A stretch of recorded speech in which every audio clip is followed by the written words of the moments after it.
시작하겠습니다. 앉아주세요. 조용히 해주시고 앉아주세요. 여동생이 하다가 문 닫았는데 네, 시작하겠습니다. 자리에 앉아주시면 감사하겠습니다. 네. 예, 저희 그 한 가지 후원 협찬 품목이 하나 더 와서요. 간단히 협찬 소개 하나 더 하겠습니다. 네, 오늘 조금 늦게 도착하셔가지고 샐러드팜에서 신선한 과일 샐러드 준비했는데 그 가방에다 못 넣어가지고 가실 때 꼭 잊지 마시고 받아가시면 되겠습니다. 맛있게 드십시오. 예, 간단히 광고하고 질의응답 시간 갖도록 하겠습니다. 다음 회차가 9회차예요.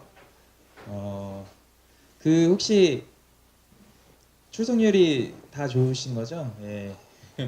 네, 11회차 해서 3회차 남았는데 꼭 수강 전체 11회차 중에 8회 이상 맨날 바뀌나요? 9회라고 했다 8회라고 했다 7회로 내려갈 수도 있어요. 출석률 보고 오늘 비 와서 이렇게 많이 안 올 줄 몰랐어요. 예. 그래서 많이 출석을 꾸준히 해주시면 지난번에도 말씀드렸지만 교대 2층 집에서 아마 회식을 하게 될 것 같습니다. 그리고 여기 계신 분들이 서로 네트워킹 아카데미가 1년에 한 번만 하고 있어요. 근데 이 한 번도 기약이 없는 한 번이거든요. 아카데미가 이렇게 하다가 또 시즌 3를 안 할 수도 있는 거고 그럼 알 수 없는 상황인데요.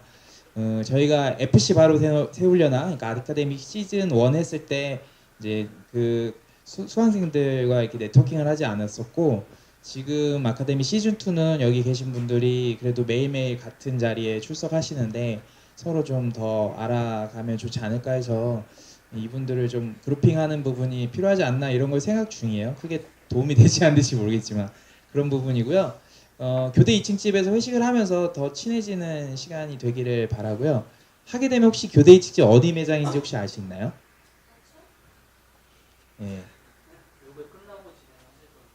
아, 끝나고 진행하는 걸로 알고 있습니다. 예예예. 네네네. 네. 네, 아무튼 네 소추가 좋다고 하시네요. 예, 민심을 반영해 주시고요. 아, 예, 알겠습니다. 네, 그리고 다음 회차도 아마 날씨만 안 좋으면 인기가 많을 회차인데요. 저희 기획방에서 되게 활발하게 네이버 지식인처럼 활동해 주시는 장우철 본부장님이 정부 지원 사업 이런 것들에 대해서도 정말 잘 아세요. 수출 정부 지원 사업에는 뭐 저희 분야에서는 제가 봤을 때는 거의 탑인 것 같은데 다음 주에 또 오셔서 또 수업 꼭 빠지지 않고 들으시길 부탁드리겠습니다. 그리고 그 다음 회차가 저예요. 예, 저는 그냥 경험을 좀 나누려고 합니다. 예, 뭐 지식이라기보다 제가 뭐 하는지도 궁금해하는 사람 되게 많으시잖아요. 그래서 맞나요? 얘는 뭐 하는데 뭐 동해번쩍 서해번쩍 하는데 그게 다 맥락이 있습니다. 빅피처가 있습니다. 그 빅피처가 뭔지 보여드릴게요. 그리고 마지막 회차가 협동조합 프랜차이즈의 이제 보리네 생고기간이라는 브랜드의 이사님으로 계시는 분의 이제 좀 그래서 또 하두니까요. 또 그 수업까지 하면 11회차가 종료되고 회식을 하고 강사분들 여기 계시죠? 강사분들 한번 손 들어보실래요? 예. 또 저희가 강사분과 후원사 대표님 오늘 후원사 대표님 오셨는데 가셨나? 아 계시네요. 미카도스시 대표님 오셨죠? 예, 예. 쑥스러워하시지만 저 뒤에 계시는데요. 후원사와 강사분들만 또 따로 모아서 사은회 행사를 해요. 좋은 데서. 예. 역시 후원금으로 먹는 거라 부담 없습니다. 후원사가 내준 후원금으로 회식을 하는 또 저희 강사분들하고 또 좋은 데서 식사 같이 또 하실 거라서 연락을 또 드리겠습니다. 그래서 이렇게 행사들이 있고요. 그다음에 예 질의응답 시간 가져볼 거고요. 잠깐만요. 그 혹시 광고할 거 있었나요? 예 없나요? 예 지금 막 질문하면서 생각난 게 지금 계속 광고하는 거는 실패 없는 모집을 위해서 항상 제가 이 시간을 활용합니다. 예, 공유 라운지 카드 4월에 출시가 됩니다. 4월 달부터 12월까지 매월 2번의 포럼을 여는데 그 포럼을 전체 패키지로 이용하는 회원들한테 30명에 한해서 라운지 카드를 드리고 이제 뭐 후원사나 나머지 뭐 여러 명 다른 용도로도 또 드리긴 하는데요. 공유 라운지 카드는 뭐냐면 이제 20개 브랜드 39개인가요? 30개 정도 되는 매장에 50% 할인이고요. 한도 1회 한도 10만 원, 월 한 번만 이용할 수 있는 매장당. 그러니까 30개 매장을 매일 가셔도 되는 그런 카드예요. 근데 이제 그러면 제가 예측한 게 있어요. 한 달에 부담해야 될 후원사들의 그 공유 라운지를 제공하는 기업들의 부담. 근데 이제 제 가정은 전체 이용의 20% 정도만 온다라고 가정해서 한 뭐 몇십만 원 정도 수준을 부담하는 게 아닐까. 많이 봐서. 이거보다 더 많이 나오면 중간에 중도 없어질 수도 있는 그런 위험성은 있지만 저는 제 가정을 믿습니다. 예.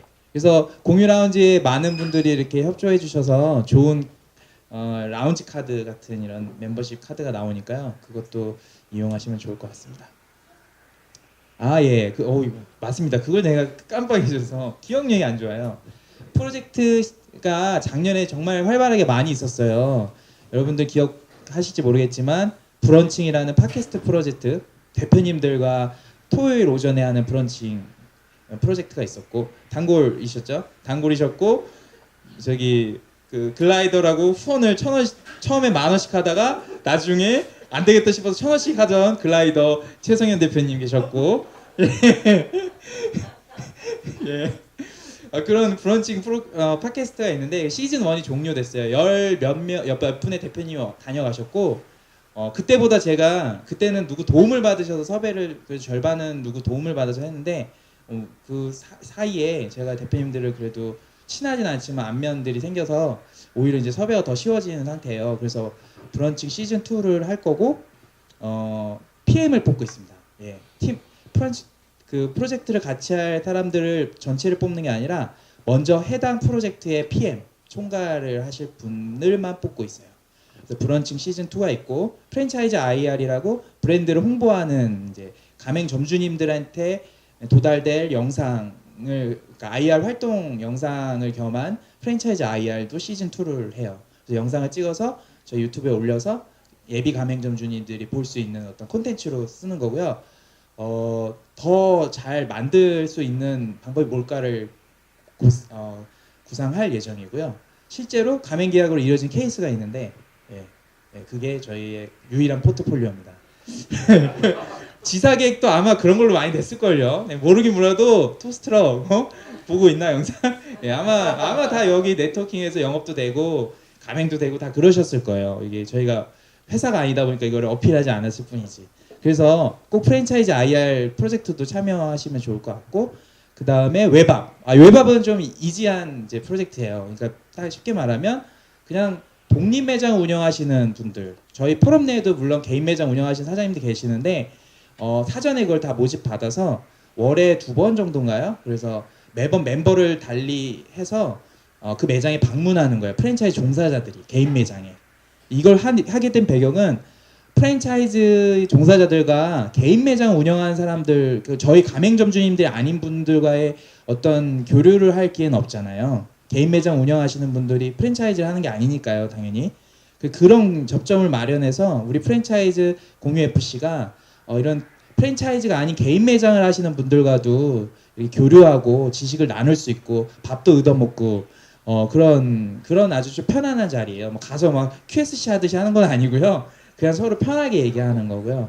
예, 사장님들한테 되게 큰 도움이 되나 봐요. 저희도 맛있는 밥을 공짜로 얻어먹고 와서 뭐 체험단처럼 부담 없는 체험단처럼 하는 아주 좋은 프로젝트였고요. 그거 시즌 2도 그렇게 하고요. 어메이징 레이스도 작년 안에 저희 윤순지님께서 수고해 주셔서 베이징에 3차례나 갔다 왔고 올해는 이제 4월부터는 아직 예정돼 있지는 않지만 이제 국가를 좀 또 달리해서도 계획하고 있어요. 그 왜 그러냐면 해외방에 이제 많은 회원들이 계세요. 그리고 그분들이 가이드를 현지에서 도와주면 저희가 어메이징 레이스를 계속 이어나갈 수 있거든요. 역시 그 프로젝트 매니저 그 PM도 저희가 이제 하고 있고요. 어메이징 레이스 시즌 2. 예. 그래서 그거 준비하고 있고 또 뭐였죠? 마지막 컨퍼런스를 좀 할 예정입니다. 예. 그 예정은 5월이나 6월 어떻게 될지 모르는데 서울시랑 같이 진행할 예정이에요. 그래서 대안적인 프랜차이즈가 뭔가에 대한 것들을 이런 키노트 강연이나 아니면 어떤 토론 이런 걸로 좀 이렇게 팬시하게 만드는 그 포럼이 될 거고 컨퍼런스가 될 거고 처음에는 예산이 많은 것처럼 제스처를 해줘서 제가 큰 기대를 했는데 예산이 생각보다 없더라고요. 그래서 저희 포럼과 또 연합된 다른 모임들까지 이 취지에 공감하는 여러 단체들을 다 엮어서 프랜차이즈 중에 민간이 기획을 해서 민간이 주관해서 뭐 큰 규모로 하는 혹시 컨퍼런스를 기억나는 게 있나요? 프랜차이즈는 거의 없을 거예요. 다 신문사나 협회나 이런 곳들에서 이제 기획적으로 하는 건데 이거는 최초인지는 그 검색해 보시고요. 최초의 민간에서 운영하는 큰 포럼으로 큰 컨퍼런스로 준비를 할 생각이에요. 그래서 이거는 스태프도 10명 정도 하고 저희 포럼 스태프들도 아마 서포트를 해서 진짜 이렇게 가서 하품하는 그런 컨퍼런스가 아니라 정말 재미있게 하나의 이제 쇼를 보듯이 그런 좀 컨퍼런스를 만들어 볼까 지금 제주 포럼 오신 분들은 어느 정도 공감하시죠?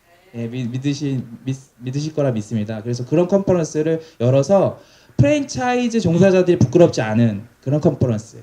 우리가 이 프랜차이즈업에 종사하는 것만으로도 참 자부심이 느껴지는 컨퍼런스가 나와오기를 기대하면서 그걸 기대하면서 준비하고 있습니다. 제가 다 설명했나요? 또 프로젝트가 있나요? 너무 많다. 이거 언제 다 해? 예. 그래서 제가 PM을 이제 십자가에 못 박히게 하기 위해서 PM들을 먼저 뽑고요. 진짜 신경 안 쓸 거예요. 시즌 2에는 그러면 아무 지원 안 하겠지? 열심히 포럼 스태프들이 다 서포트할 거니까요. 숟갈만 얹는다 생각하고 프로젝트 마스터 분들이 좀 지원을 해주시면 좋을 것 같고요.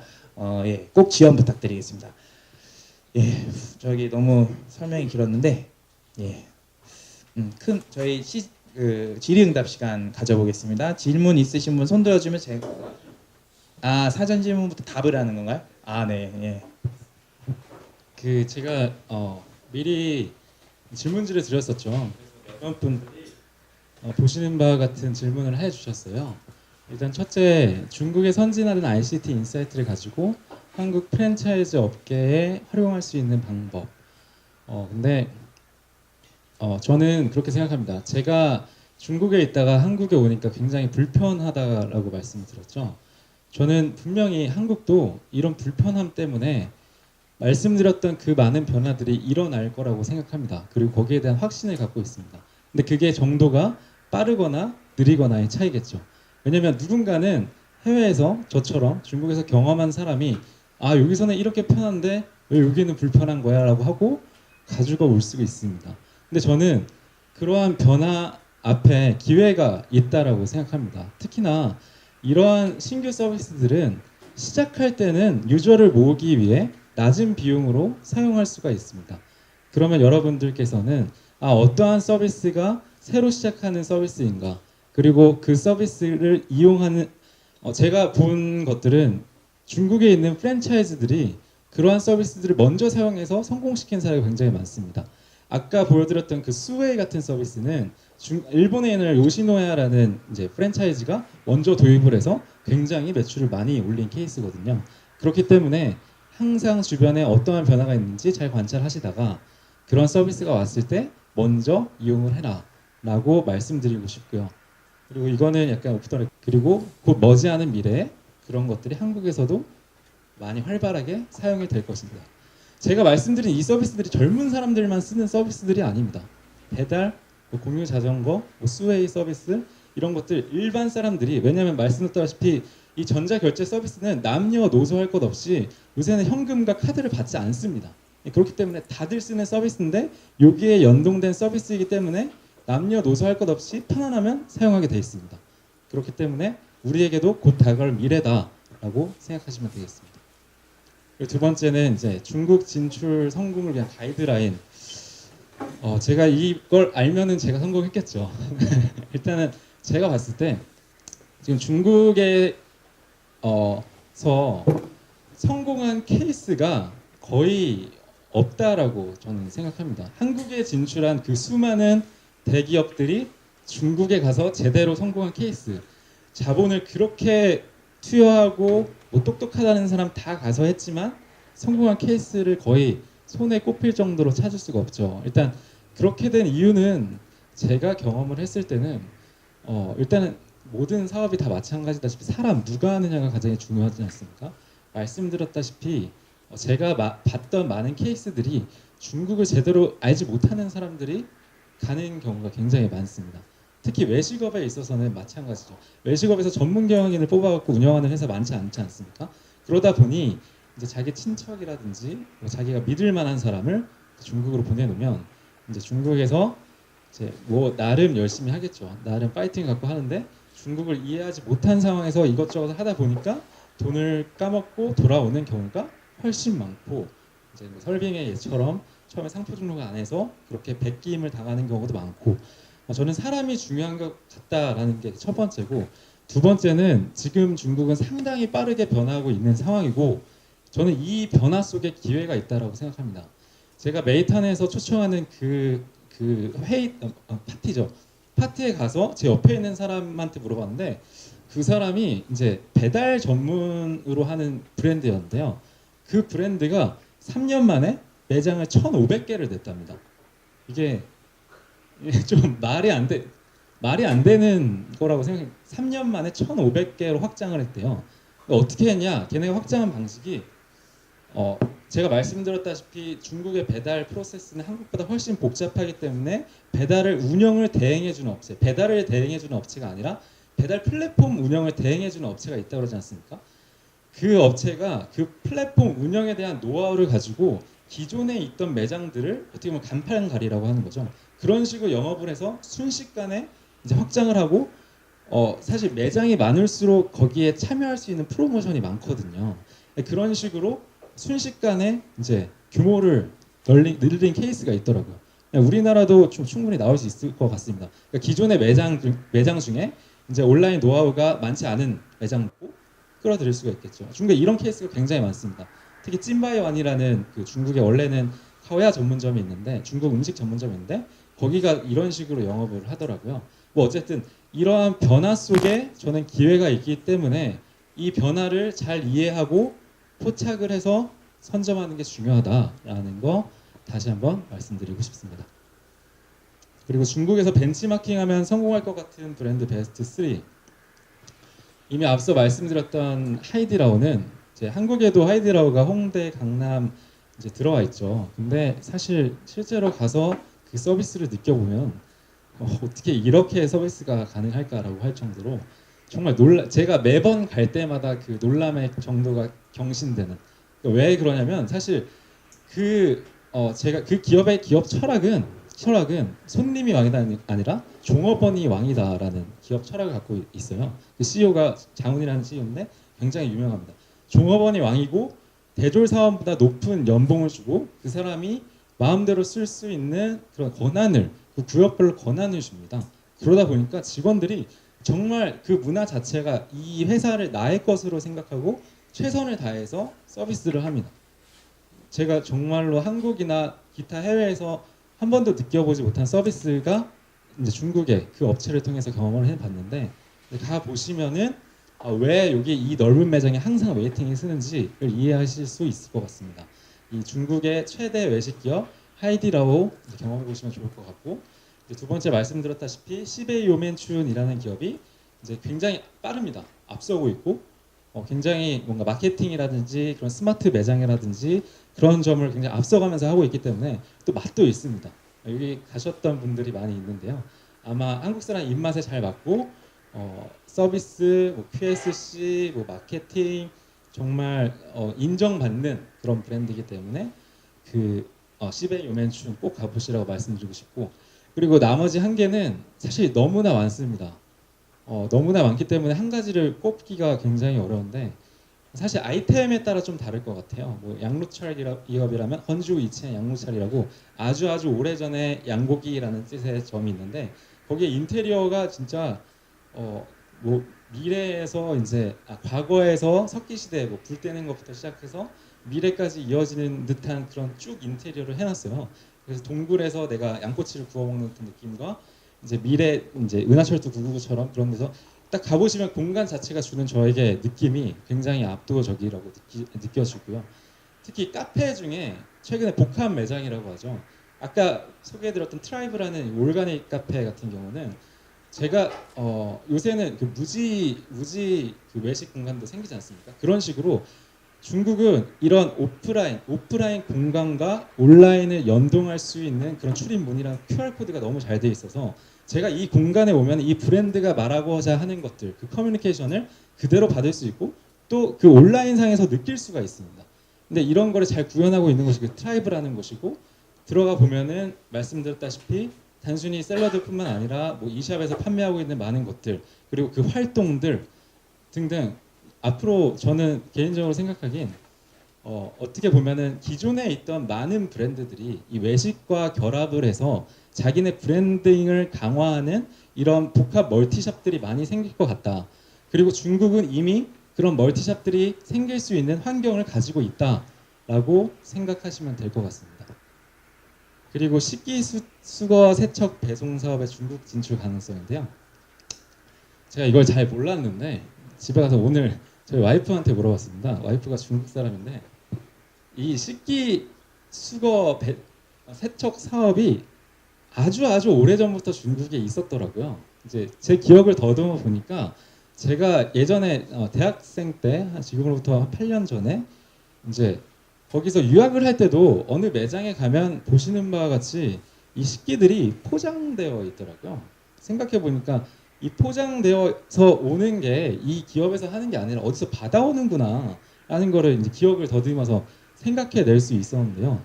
그래서 이게 중국으로 진출한다라고 했을 때 사실 기존에 이미 너무나 많이 있고 영업을 하는 업체들이 많이 있기 때문에 뭔가 이것과는 다른 무언가가 있어야 되는데 뭔가 다른 무언가가 있어야 될 것 같다라는 생각이 들었는데 제가 문득 든 생각이 이 58 따오찌아라고 58 집에 도착이라는 앱이 있습니다. 이 앱이 뭐냐면 제가 집에서 받는 서비스의 모든 것들을 이제 O2O 형식으로 부를 수가 있습니다. 그러니까 예를 들면 집에서 네일을 하고 싶다 그러면 네일 전문가를 불러오고요. 집에서 뭐가 고장 청소를 시키고 싶다 그러면 청소 아줌마 불러오고, 이런 이 O2O 플랫폼이 있습니다. 이 플랫폼이 이제 개인을 대상으로 하는 거라면 이거를 기업을 대상으로 하는 플랫폼도 곧 나오지 않을까. 근데 그 플랫폼 내에서 제공할 수 있는 서비스 중에 하나로 이제 식기세척 사업을 먼저 선점하고 들어가면은 거기에 시장 기회가 있지 않을까라는 생각을 그냥 문득 해보게 되었습니다. 네, 일단 사전 질문을 여기까지 다 받았고요. 기타 다른 질문이 있으시면 질문 받도록 하겠습니다. 예, 그 강의 평가서가 있어요. 그거 꼭 작성 부탁드릴게요.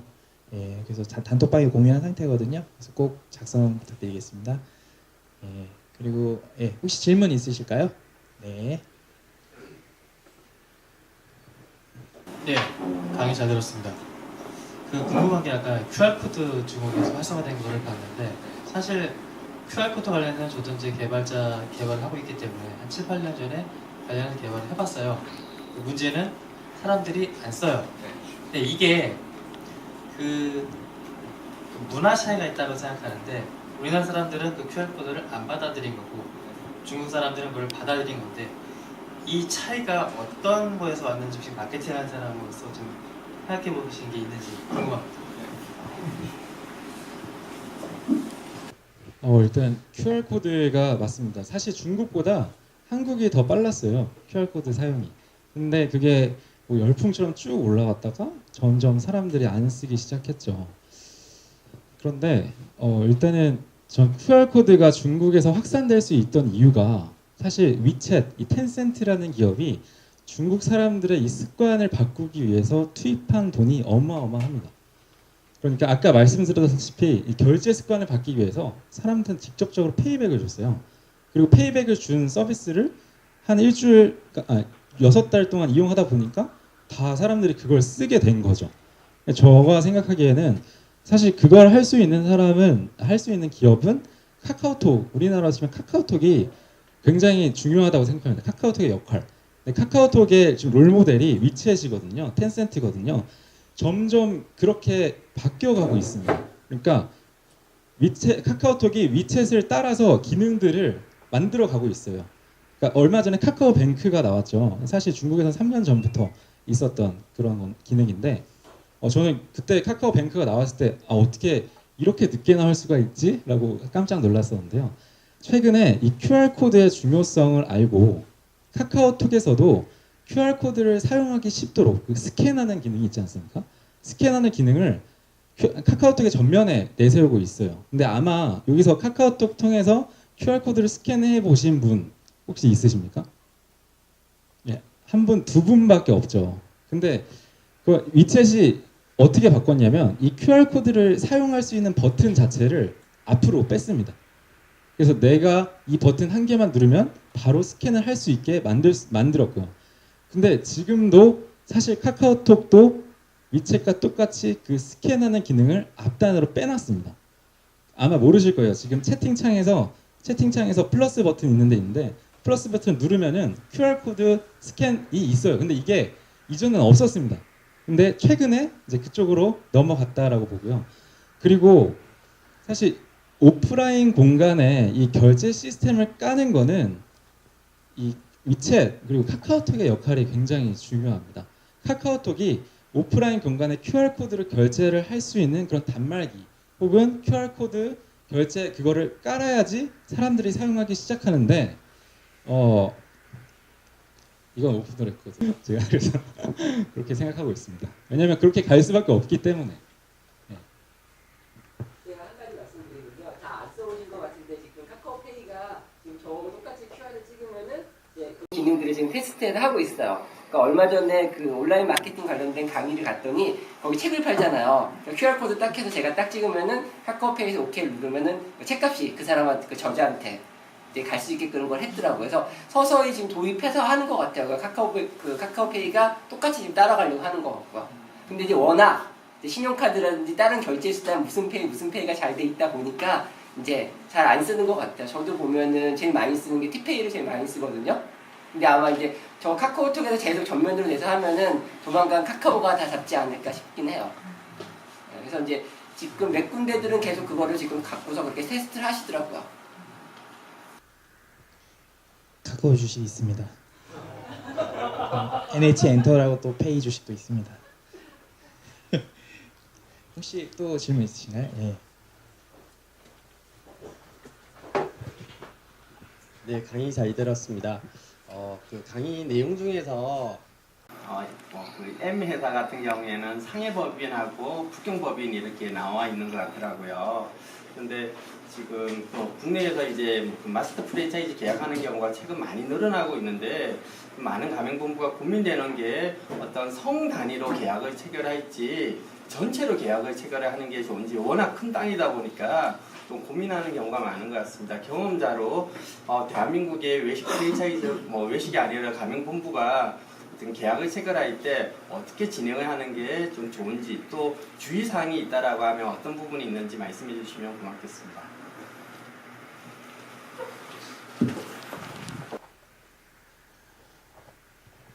일단 제가 있던 전 회사 같은 경우는 마스터 프랜차이즈 방식이 아니었습니다.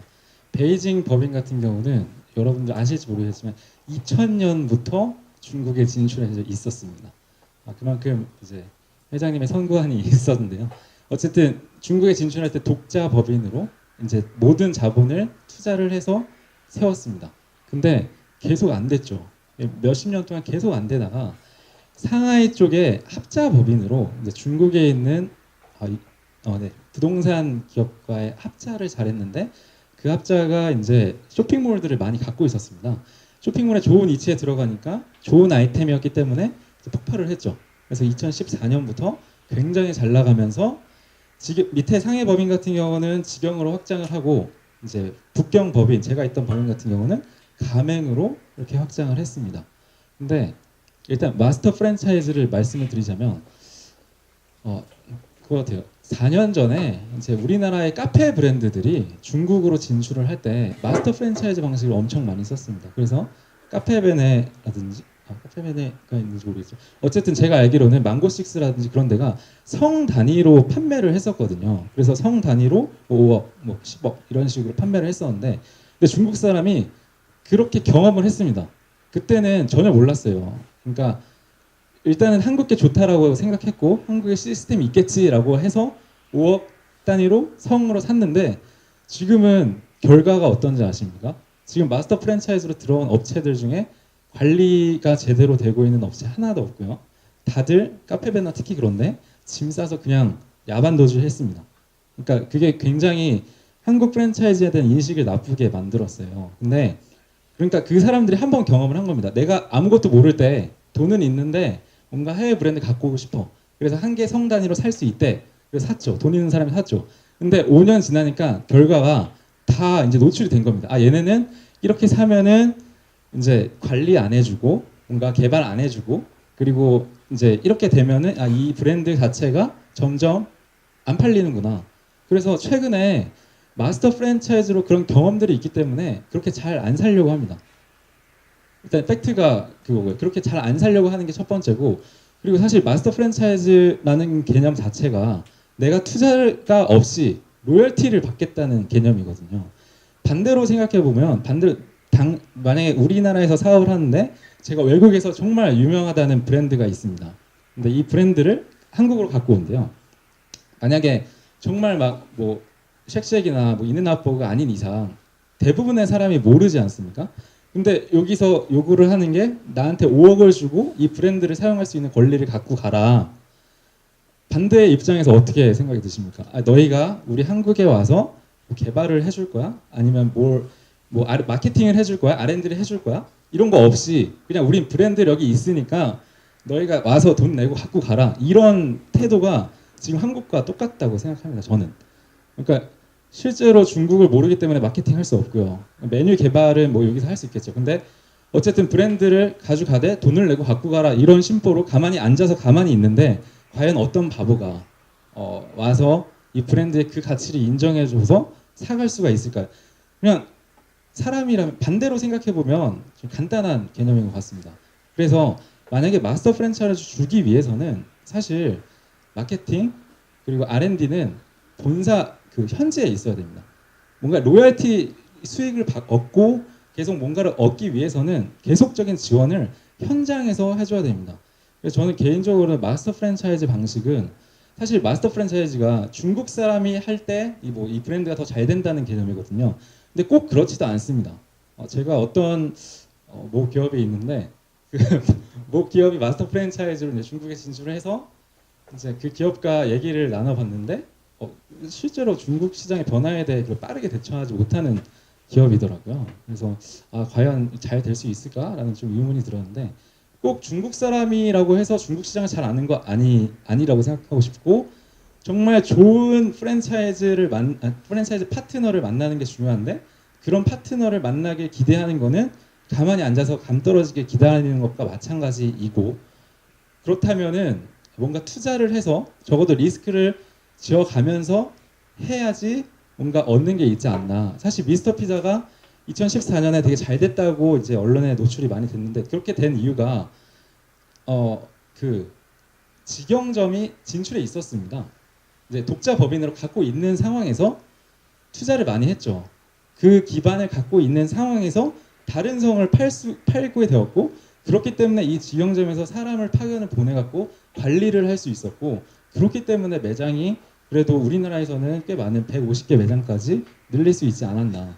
투자 없이 마스터 프랜차이즈로 한 성당 5억씩 팔고 이런 게 이런 심보는 정말 도둑놈 심보다. 그리고 그러한 경험들을 이미 중국 사람들, 돈 많은 사람들이 많이 했다.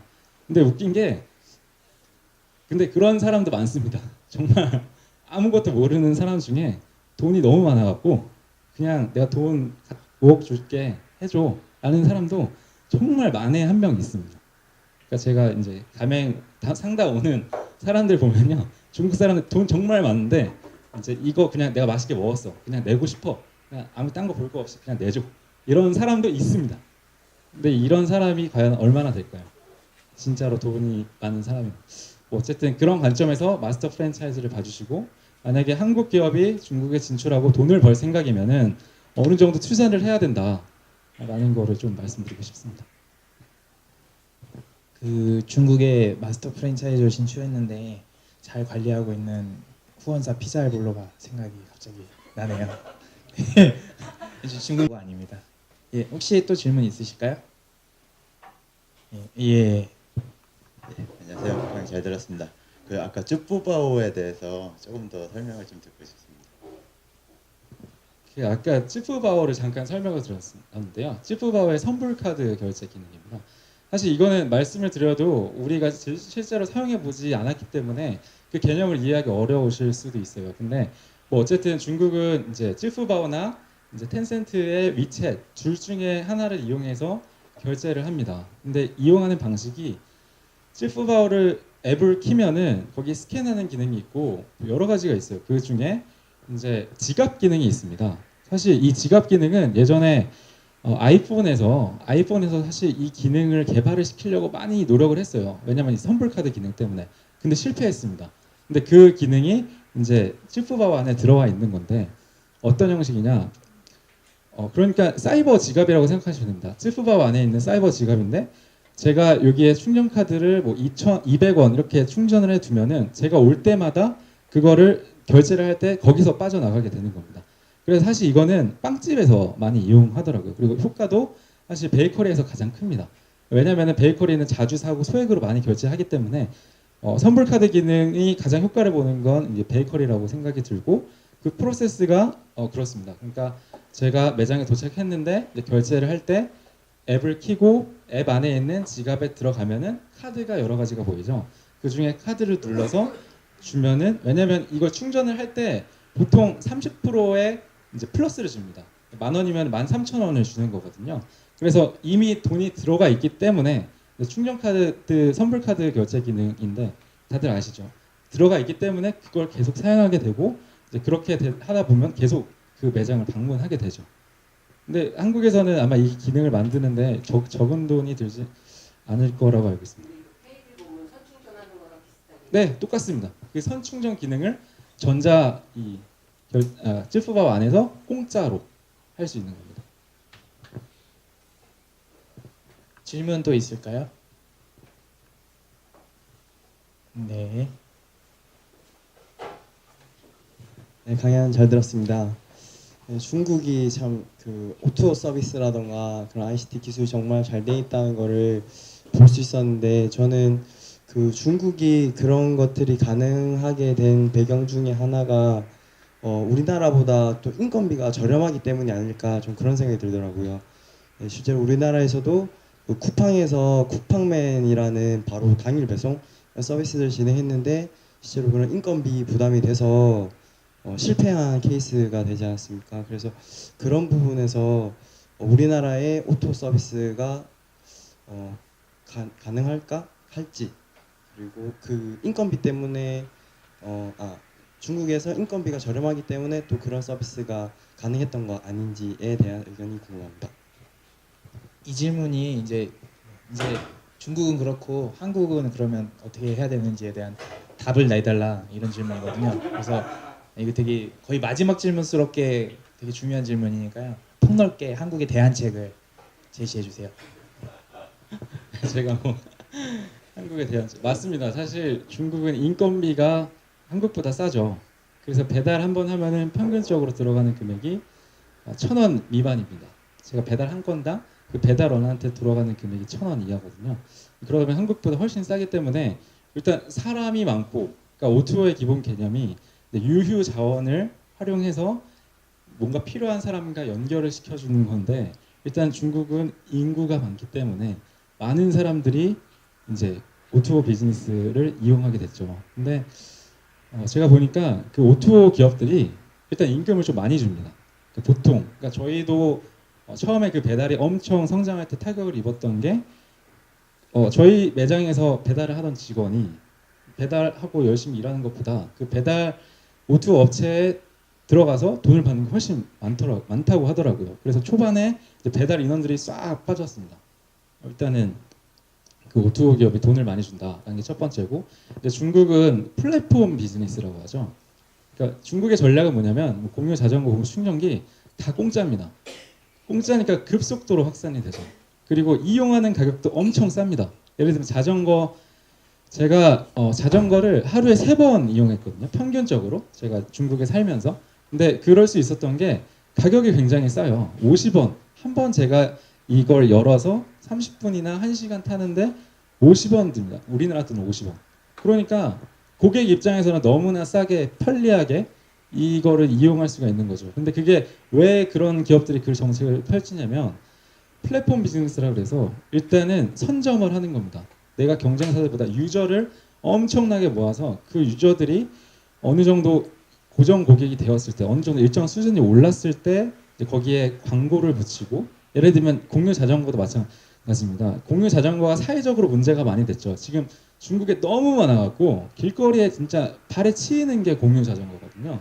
그러다 보니까 여러 업체들이 굉장히 경쟁하면서 뭐 주황색, 노란색, 파란색 이렇게 경쟁을 하다가 지금 정리가 됩니다. 하나씩 정리가 되다 이제 한 개, 두 개 업체가 최종 결정적으로 남아서 이 상황에서 이제 이제 그 기업이 수익 모델을 찾기 위해서 어떻게 보면은 뭐 나이키를 붙이고, 어쨌든 이건 공간 기반이기 때문에 제가 앱을 키고 제 주변에 있는 업체들에 대한 광고를 붙일 수가 있는 거거든요. 그렇기 때문에 그 업체, O2O 업체들의 전략이 그거거든요. 근데 이러기 위해서는 일단 자본이 엄청나게 투여가 돼야 되죠. 근데 그 자본력을 뒷받침해 주는 게 텐센트와 알리바바가 있죠. 어마어마한 이 두 개의 기업이 자기네 생태계를 만드는 겁니다. 그러니까 위챗에 들어가면 중국은 위챗으로 시작해서 위챗으로 끝난다고 해요. 왜냐면은 위챗이 그 기업들한테 투자를 다 해주는 겁니다. 투자를 하고 그 서비스를 위챗 플랫폼 안에 넣습니다. 그래서 위챗의 한쪽 편에 가보면은 뭐 58다오찌아라는 아까 말씀드린 그 집에서 하는 서비스, 그리고 공유 자전거 서비스, 그리고 띠띠다처 다 있거든요. 결국에는 이런 서비스가 발전하기 위해서는 어떻게 보면 대자본이 필요하다. 그러니까 모르겠습니다. 국가의 연기금이 어떻게 그쪽으로 잘 투자가 되면, 사실 이 기업들이 다 스타트업이거든요. 메이탄이란 기업이 저렇게 성장한 게 5년, 5, 6년이 10년이 채 되지 않습니다. 근데 어떻게 보면은 이게 전략 산업이죠. 얘네도 참 머리를 잘 쓴 게 4차 산업 그 관련된 IT에 엄청나게 투자를 한 거죠. 그럼으로써 지금 결론적으로는 어떻게 보면 텐센트랑 알리바바로 이렇게 결론적으로 두 개 업체가 이 중국의 모든 사회를 지배를 하고 있거든요. 이 상황에서 중국의 이 사회주의 국가의 공산당이 이 두 개 업체만 컨트롤하면은 모든 국민의 데이터가 국가에 가 있는 겁니다.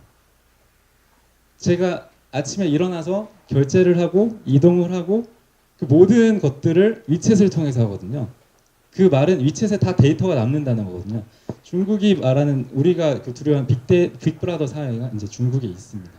중국은 그런 식으로 했기 때문에, 물론 서로의 이해관계가 잘 맞아 들어갔기 때문에 그런 현상이 벌어졌고, 뭐 결론적으로는 뭐 제 데이터가 뭐 국가에 가겠지만 전 편하게 소시민으로 살아가고 있기 때문에 저는 그런 사회가 앞으로 한국에도 오지 않을까라고 생각합니다.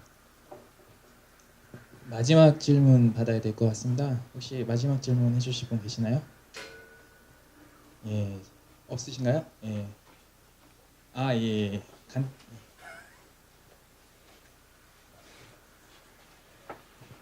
마지막 질문도 드리게 됐는데요. 궁금한 게 대한민국에서는 중국의 진출을 이제 외식업으로 한다라고 하면 진출을 좀 많이 하고 실패도 많이 하지만 중국 외식업체 같은 경우에는 국내 진출하는 사례가 제가 서치를 해보니까 많지는 않은 것 같아요. 그래서 왜 많지는 않은지, 아니면 그 이유가 한국 외식업 수준이 높은 건지, 아니면 향후에 아직 뭐 앞에 말씀하신 것처럼 시장이 작아서 그런지 그런 뭐 그 강사님 생각을 좀 듣고 싶습니다.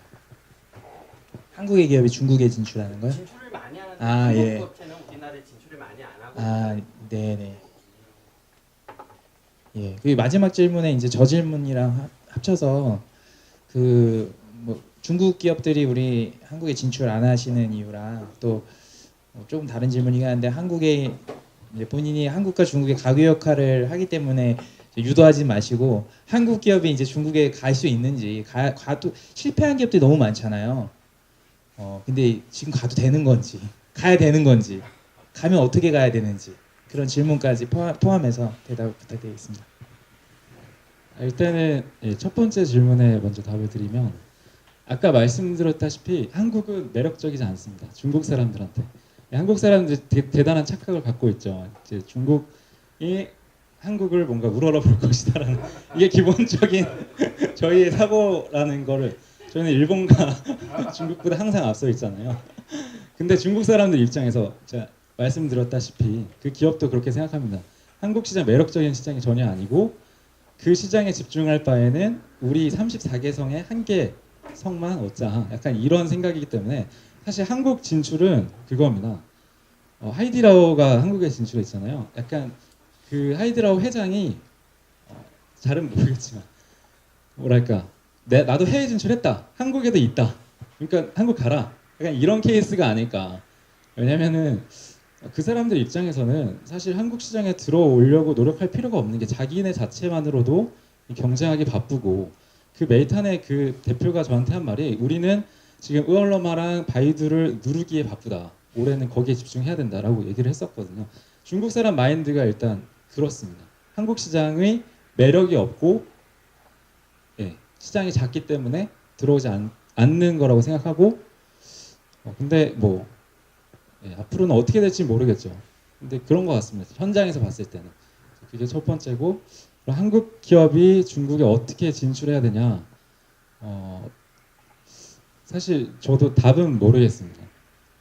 근데 어쨌든 한국 기업이 중국을 진출을 한다면 그들과는 다른 무언가 그러니까 문화를 파는 무언가로 접근을 해서 그쪽 안에서 경쟁을 한다면은 우위를 가질 수 있다고 생각합니다. 사실 뭐 그 별그대 드라마가 했을 때 한국의 이런 치맥 문화가 이제 치킨집이 우후죽순으로 만들어졌죠. 약간 그런 것처럼 그들과는 다른 뭔가 우리만의 문화로 경쟁을 한다면은 경쟁력이 있지 않을까라고 생각을 하고 중국이 참 어떻게 보면 매력적인 시장이죠. 시장의 크기도 그렇고 어떻게 보면 중국에서 한 성에서만 그 성만 잡아도 한국보다 훨씬 많은 부와 명예를 얻을 수 있는 시장이기 때문에 한국 기업들이 너도 나도 옆에 있기도 하고 가깝기도 하고 너도 나도 진출을 하죠. 그렇기 때문에 중국으로 진출하려는 시도는 계속 있을 것 같아요. 근데 저 개인적으로 바라는 게 있다라면은 어쨌든 중국은 한국과는 다른 시장이지 않습니까? 한국과는 다른 시장이고 혼자서 하기에는 너무 힘든 시장이기 때문에 중국 진출을 원하는 기업들이 뭔가 같이 정보를 공유하고 같이 비용을 낮춰가면서 할 수 있는 무언가가 있었으면 좋겠다라는 게 제 생각입니다. 사실 제가 경력이 적고 아직 실전에서 부딪혔다고 말하기는 어렵기 때문에 일단은 제가 먼저 가서 좀 많이 굴러야 될 것 같습니다. 많이 부르는 모습을 여러분께서 이제 관심을 갖고 지켜봐 주시다가 어느 정도 때가 됐다고 했을 때 제가 만약에 도움이 될 수 있으면은 중국 시장은 완전히 다른 시장, 한국과 다른 시장이고 뭔가 힘을 합치면은 시너지를 낼 수 있는 시장이라고 생각하기 때문에 그때 저한테 만약 연락을 주시면은 제가 마치 어레벨을 한 것처럼 모든 정보를 드리고 모든 걸 공개해 드릴 수 있습니다. 그래서 물론 저도 투자를 해서 저의 매장을 살아가되 저는 그렇게 생각합니다. 이 공유 FC의 개념과 같이 지식이 모이고 사람이 모이면은 나의 비용을 낮출 수가 있고 나의 리스크를 낮출 수가 있다라고 생각합니다. 근데 지금까지 보면은 다 각계 전투를 해왔어요. 그래서 깨먹고 온 경우가 굉장히 많았죠. 그래서 일단 뭐 제가 뭐 앞장서서 뭐 저를 할 테니 뭐 따라갑시다 이렇게 말씀드리기는 일단 부끄럽고 제가 아직 경험이 안 된다고 생각하기 때문에 그렇게 말씀드리기는 어렵지만 제가 먼저 가서 좀 불러보겠습니다. 제가 먼저 가서 이런저런 실패도 많이 할 것 같고 좀 많이 경험해 보고 나서 뭔가 때가 되고 기회가 있을 때 같이 할 수 있는 파트너와 같이 했으면 좋겠다라는 말씀을 드리고 싶습니다. 네. 네. 네. 오늘 이렇게 강연 참석해 주셔서 감사드리고요. 오늘 저희가 후원사분들이 있어요. 그 고정 10개 후원사가 있습니다. 뭐 피자알볼로도 있고요. 뭐 레드 테이블도 있고 여기 보시는 브라운백, 푸드원, 디포 인덕션, 미카도스시, 그다음에 교대 2층집도 최근에 후원사로 합류를 해주셨고요. 또 제가 빼먹은 데가 많겠죠. 예. 그리고 그래서 그 중에서 이제 토스트럭과 니뽕네뽕에서 그 상품권을 치킨 플러스예요. 예. 후원사는 맞습니다. 니뽕네뽕, 치킨 플러스 토스트럭. 하지만 상품권은 니뽕네뽕과 치킨 플러스인데요. 오늘 저기 질문하신 분들 주로 드렸었는데 오늘은 특별히 윤승진님을 응원하러 오신 어메이징 레이스 베이징 팀들이 한 5-6분 있는데 그거 한 번씩 드릴 테니까 같이 회식을 하시든 같이 뭐 그냥 쓰시든 예. 혹시 누구신지 파악되시죠, 안준호님? 예, 손 한 번만 들어주실래요? 우리 어메이징 레이스 베이징 팀들 손 한 번만 들어주세요. 예, 많아요. 5개밖에 안 돼. 5개 몇 개죠? 몇 개로? 7개? 5개요? 7개? 3개 2개인가요? 아닌데 3개 4개죠. 예, 아무튼 주시는 대로 받으셔서 이용하시면 되고요. 예, 너무 감사드리고요. 많은 일이 후원사분들 때문에 사실 저희 포럼이 존재합니다. 그래서 뭐 감사의 표현을 어떻게 드려도 저는 더 계속 드릴 수가 없을 정도로 정말 감사드립니다. 그래서 후원사분들 너무 감사드리고요. 마지막으로 끝으로 하고 싶으신 말 짧게 하시고요. 죄송해요. 여기 시간이 10시라서 또 직영점 직원들한테 저는 욕먹는 거 싫어서 끝나면 죄송하지만 빨리 내려가 주시고요. 스태프들도 빨리 움직여 주셔서 이거 나눠주시기 바라겠습니다. 예, 끝으로 말씀 부탁드리겠습니다. 이제 강의를 마무리 짓도록 하겠습니다. 감사합니다. 예, 감사합니다. 다음 주에 뵙겠습니다. 감사합니다.